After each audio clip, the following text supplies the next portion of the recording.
Shalom saudaraku yang dikasihi oleh Tuhan Yesus Kristus. Mari kita siapkan hati untuk masuk dalam doa syukur hari ini.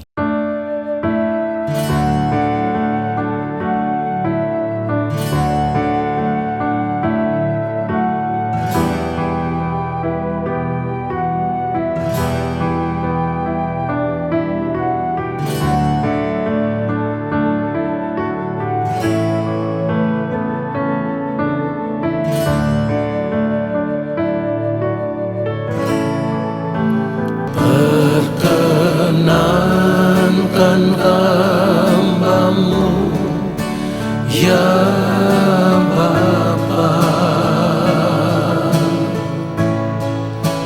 masuk dalam hadirat-Mu yang kudus.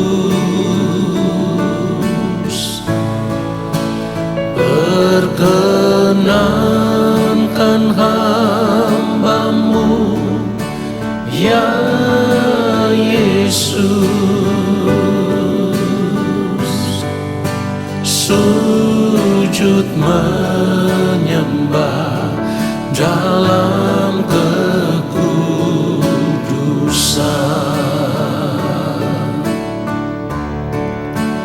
Kau ku sembah, Kau ku sembah, bersama para malaikat ku sujud menyembah. Kau ku sembah, Kau ku sembah,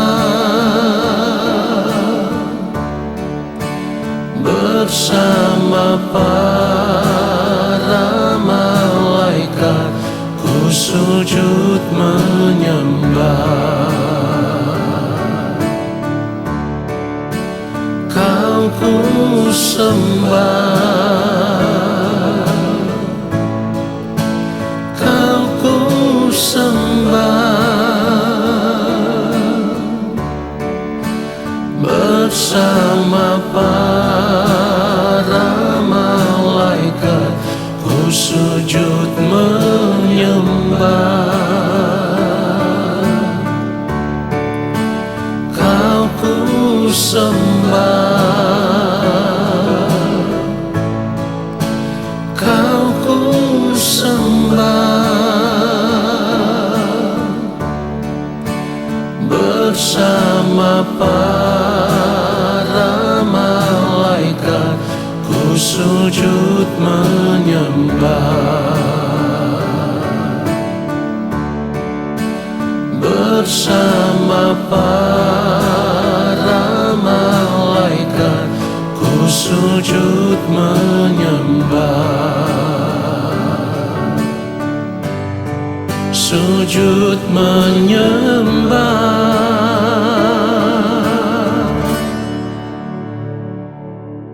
Mari kita berdoa.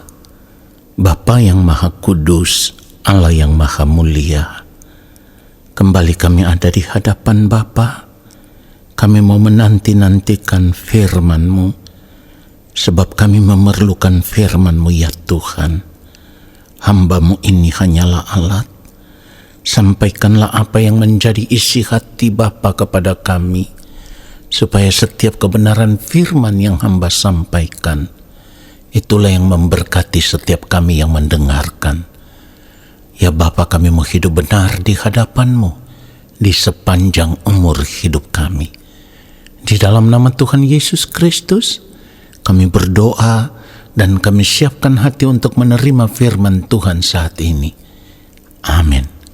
Saudara yang dikasihi oleh Tuhan Yesus Kristus, hidup sebagai orang percaya satu hal yang harus kita sadari saat ini ketika kita berbicara tentang kekudusan hidup. Ini sudah bukan topik yang populer di tengah dunia yang semakin jauh dari kebenaran. Namun sebagai orang percaya, kita harus sadar, kekudusan hidup itu bukan pilihan tambahan, melainkan panggilan hidup bagi kita sebagai orang percaya. Dan ini dapat dikatakan sebagai panggilan yang utama, ya. Karena firman Tuhan berkata, seperti yang ditulis di dalam 1 Petrus 1 ayat 16, sebab ada tertulis, kuduslah kamu sebab aku kudus. Saudaraku, ini bukan saja panggilan tetapi perintah. Kita harus menyadari apa yang dikatakan oleh firman Tuhan ini sebagai sebuah perintah yang tidak boleh kita abaikan. Kalau dikatakan kuduslah kamu sebab aku kudus, kita harus mengarahkan pandangan kita tertuju kepada hidup yang kekal. Karena apa? Karena Allah yang memanggil kita di dalam Tuhan Yesus Kristus, Dia adalah Allah yang kudus. Oleh karenanya, setiap orang yang akan bersama-sama dengan Allah di dalam kerajaannya, haruslah orang-orang yang benar-benar kudus seperti Allah yang kudus.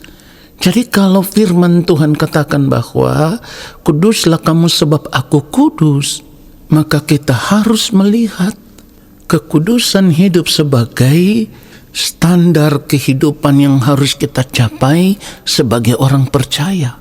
Sebab tanpa kekudusan kita tidak bisa bersama-sama dengan Allah Bapa di sorga. Ini harus kita sadari. Mungkin bagi banyak orang mereka berpikir bahwa kekudusan hidup itu hanya soal bagaimana menjauhkan diri dari dosa yang besar.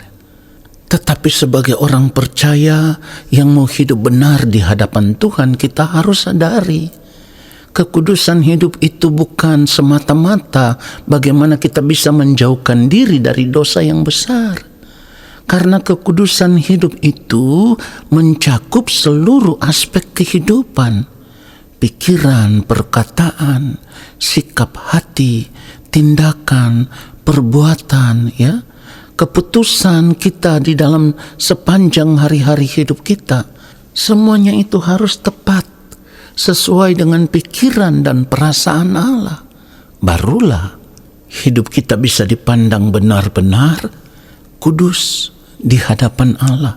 Saudara perhatikan itu, karena begini, gerak pikiran kita yang salah, perkataan kita yang salah, sikap hati kita yang salah, tindakan kita yang salah, ya, perbuatan-perbuatan kita yang salah, itu semua mencemari kekudusan hidup kita. Sehingga pada akhirnya kehidupan kita dipandang tidak layak, tidak berkenan di hadapan Allah Bapa di sorga. Jadi di sini kita bisa mengerti bahwa betapa sulitnya berjuang untuk menjaga kekudusan hidup dari hari lepas hari, dari detik ke detik, menit ke menit, jam ke jam. Kita harus berjuang untuk benar-benar memiliki hidup yang tak bercacat, yang tak bercela di hadapan Tuhan. Barulah kehidupan kita bisa dipandang sebagai kehidupan yang benar-benar kudus. Jadi kalau firman Tuhan katakan kuduslah kamu sebab aku kudus, kita harus melihatnya sebagai sebuah perintah yang merupakan kewajiban bagi kita sebagai orang percaya, di mana di sepanjang hari hidup kita, di sepanjang umur hidup kita, kita harus berjuang untuk mencapainya sebelum kita menutup mata. Supaya ketika kita menutup mata, kehidupan kita dipandang layak, berkenan di hadapan Allah Bapa di sorga. Karena firman Tuhan katakan, tanpa kekudusan tidak seorang pun akan melihat Tuhan. Itu yang dikatakan di dalam Ibrani 12 ayat 14, kalau kita membaca bagian yang terakhir.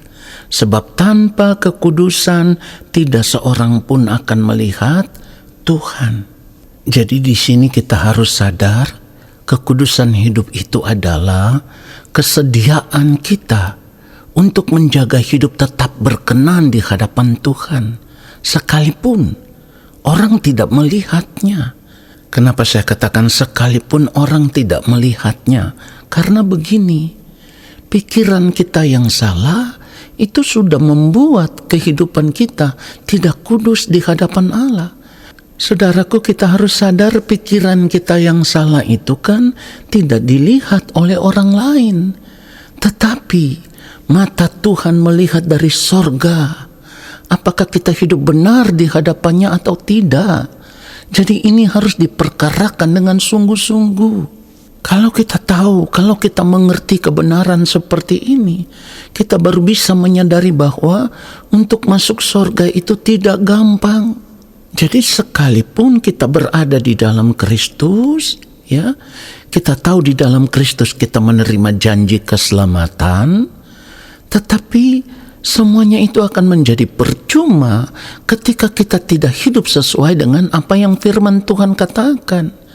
Janji keselamatan itu tidak akan menjadi nyata di dalam kehidupan kita ketika kita berada di kekekalan kalau kehidupan kita di hadapan Allah tidak ditemukan benar-benar serupa dengan Kristus. Artinya kita tidak benar-benar ada dalam kesucian hidup, kekudusan hidup, ada dalam kebenaran hidup sama seperti Kristus. Saudaraku, dengan demikian, selama kita masih hidup di dunia ini, kita harus melihatnya sebagai kesempatan bagi kita supaya kita terus dibentuk menjadi manusia yang benar-benar sempurna. Sempurna artinya kita memiliki hidup yang benar-benar tak bercacat, tak bercela di hadapan Allah.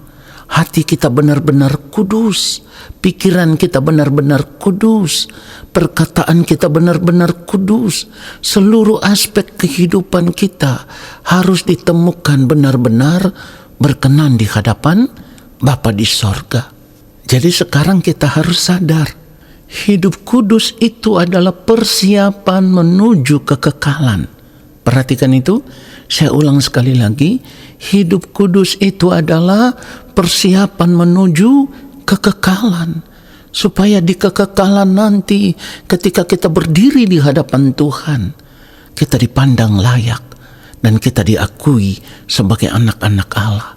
Saudaraku, satu hal yang harus kita sadari, berjuang untuk mencapai kekudusan hidup itu tidak gampang. Jadi kita harus tahu, yang bisa menghindarkan kita dari kecemaran hidup itu hanya satu, menjauhkan diri dari dunia ini. Jangan lagi hidup bersahabat dengan dunia ini.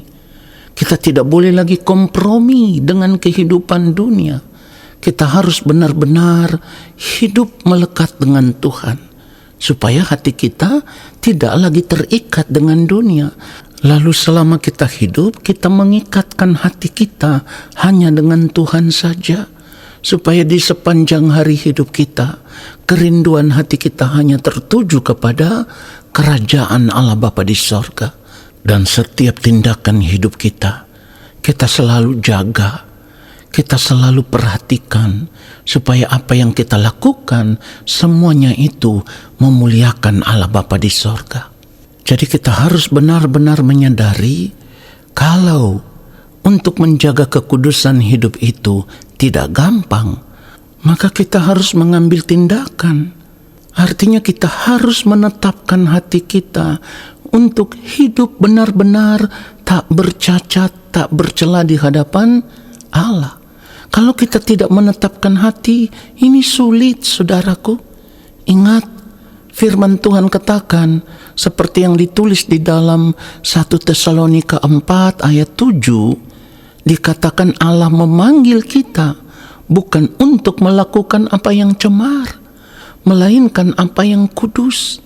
Itulah kenapa saya katakan di awal tadi, di dalam setiap gerak kehidupan kita, mulai dari gerak pikiran, sikap, tindakan, perkataan, perbuatan kita harus kita periksa, harus kita perhatikan supaya semua yang kita lakukan itu ditemukan benar-benar benar di hadapan Allah, ditemukan benar-benar kudus di hadapan Allah, ditemukan benar-benar tidak bercacat, tidak bercela di hadapan Allah Bapa di sorga. Mari kita berjuang untuk hal yang sangat penting ini. Karena hal ini akan berdampak bagi kehidupan kita di kekekalan. Tadi sudah saya katakan, kita harus sadar hidup kudus itu adalah persiapan menuju kekekalan.